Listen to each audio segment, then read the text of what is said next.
All right, let's jump right in. Today, we're going to talk about something that sounds, well, totally wrong. It's called the curse of the smart investor. I know, it's a paradox, right? But stick with me here, because what we're about to unpack could completely flip how you think about intelligence and investing. Which really leads us to the main question. In the world of investing, can you actually be too smart for your own good?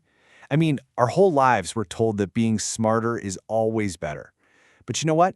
The stock market has a really funny way of humbling even the absolute brightest minds out there. Now, let's be super clear about something. When I say smart here, I'm not talking about real, deep wisdom. Not at all. We're talking about a very specific, kind of narrow cleverness. It's that antsy, restless energy you see, the kind spent chasing that mythical alpha, market-beating returns. It's listening to those insider whispers, frantically trading in and out of stocks. It's really more about being clever than it is about being truly wise. And here's the fundamental idea that trips so many people up. Success in the market doesn't require you to be a genius. It really, really doesn't. It just requires you to avoid making big, dumb mistakes. The goal isn't to be the smartest person in the room, it's simply to be not stupid. So here's the trap. People who have a high IQ, they're usually pretty aware of it, right? And that self-awareness can easily turn into overconfidence. They start to believe they can outthink, outmaneuver, or just flat out crush the rest of the market. And that's the exact moment when being highly intelligent becomes a huge liability. So, how in the world do you avoid falling into this trap? Well, the solution is actually surprisingly simple. It really just boils down to two essential steps. And here they are. Step 1, think deeply. And step 2, execute automatically. This simple two-part framework is pretty much the antidote to that dangerous cleverness. It forces you to be disciplined and structured instead of acting on impulse and ego. So, let's break down what each of these really means. Okay, think deeply. This just means you need to have absolute 100% clarity before you invest a single penny.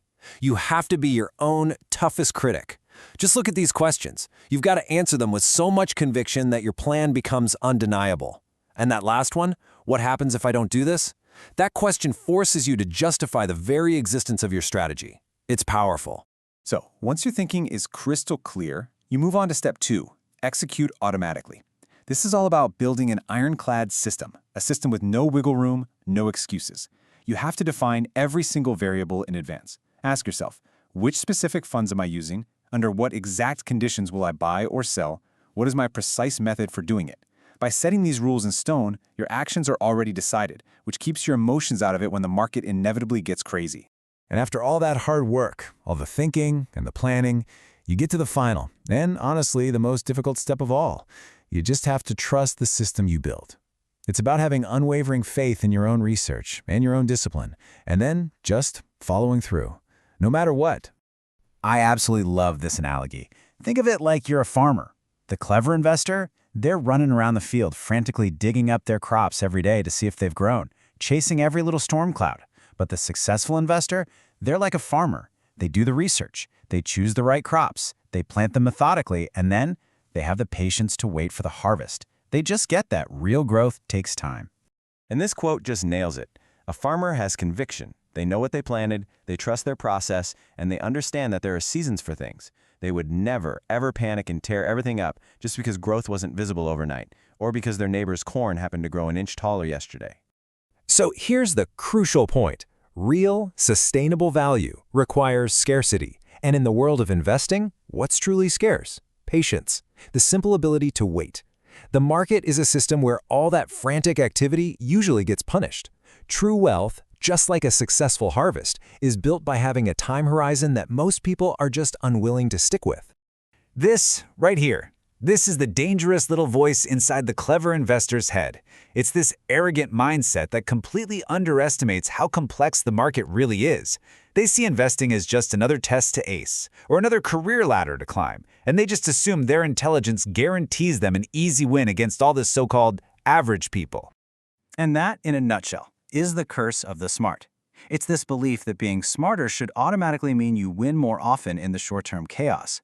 But success isn't determined by how fast you can trade, it's determined by your time horizon and the depth of your strategic thinking. Fighting in the day-to-day noise is a battle you just can't win no matter how smart you are. So as we wrap this up, I want to leave you with a question to really reflect on.